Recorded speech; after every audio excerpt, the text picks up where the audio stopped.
Bakıdakı ali təhsil müəssisələrinin paytaxtdan kənara köçürülməsi və bölgələrdə yeni universitetlərin yaradılması məsələsi artıq rəsmi sənədlərdə öz əksini tapıb. Layihə hazırda müzakirə mərhələsindədir və müəyyən edilmiş illər üzrə konkret tədbirlər həyata keçiriləcək. Bəs bu qərarın təhsil mühitinə və şəhər infrastrukturuna təsirləri barədə nə düşünülür? Köçürülmə olsa yollar çox darlıqdır. Ola bilər ki, yolda tıxac azalar. Məqsəd sırf tıxacdırsa əgər.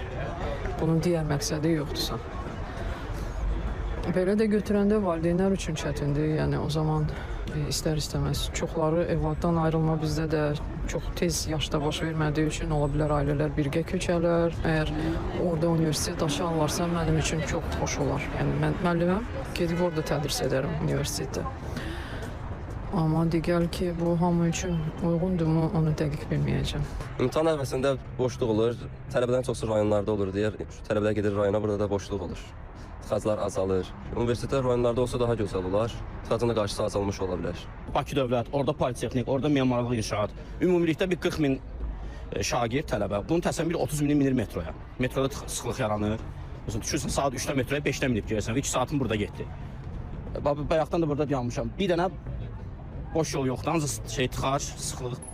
Məsələyə daha geniş perspektivdən baxan mütəxəssislər isə bildirirlər ki, köçürülmə prosesi həm də infrastrukturun yenilənməsi ilə müşayiət olunmalıdır. Xüsusilə yataqxana probleminin həlli şəhərdaxili mobilliyə müsbət təsir göstərən əsas amillərdən biri ola bilər.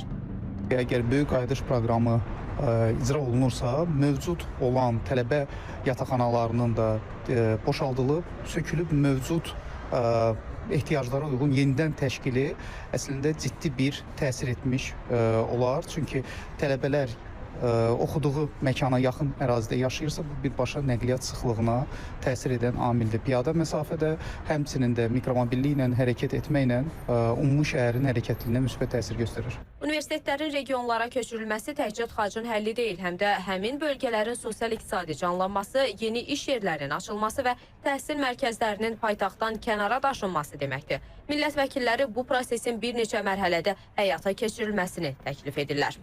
Burada mən düşünürəm bir neçə istiqamətdə iş aparıla bilər.